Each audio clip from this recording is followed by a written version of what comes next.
Орусиядагы Эльбрус чокусунун багындырууга барган туристтик топтун 5 мүчөсү каза болду. Интерфакс агенттигинин маалыматына ылайык, топто жалпысынан 19 адам болгон. Алардын 14-үн тиешелүү кызматтар куткарып калууга үлгүргөн. Алдын ала маалыматтарга караганда, буга аба ырайынын кескин начарлап кетиши себеп болду. Туристтик топ бараткан аймакта шамалдын ылдамдыгы секундасына 40 метрге жетип, бороон башталып, эч нерсе көрүнбөй калган. Ошондой эле туристтик топтогулардын бири да кесипкөй альпинист болбогону кабарланды.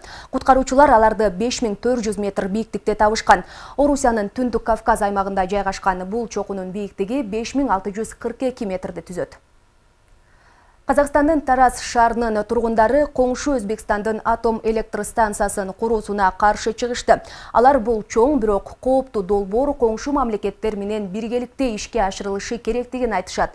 Чернобыльдагы кырсык эсиңиздердеби, канча адам майып болгонун? Мен алардын көбү менен таанышмын. Мунун кандай кереги бар? Мен каршымын, дейт жергиликтүү тургундардын бири.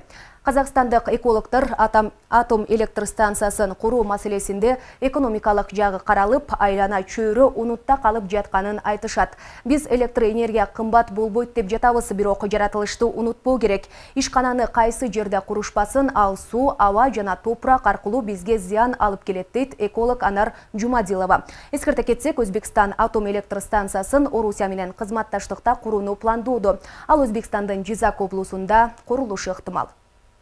Карадан жергиликтүү кабарларга өтсөм, Иран өкмөтү Кыргызстанга Бандар Аббас портунан товар алып өтүү үчүн транзиттик жер тилкесин бөлүп берди. Бул тууралуу Нью-Йоркто Бириккен Улуттар уюмунун башкы ассамблеясы алкагындагы эки тараптуу жолугушууда тышкы иштер министри Руслан Казакбаевке Ирандын башкы дипломаты Хусейн Амир Абдуллахян билдиргенин 24-сентябрда Кыргызстандын тышкы иштер министрлиги кабарлады.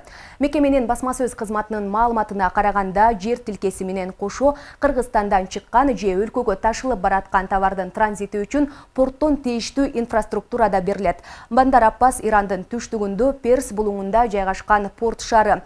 Эки министр соода-экономикалык, маданий-гуманитардык кызматташтыкты, Ауганстандагы абалды да талкуулашты. Казакбаев Нью-Йорктогу сапары алкагында 8 өлкөнүн тышкы иштер министри менен сүйлөшүү жүргүздү.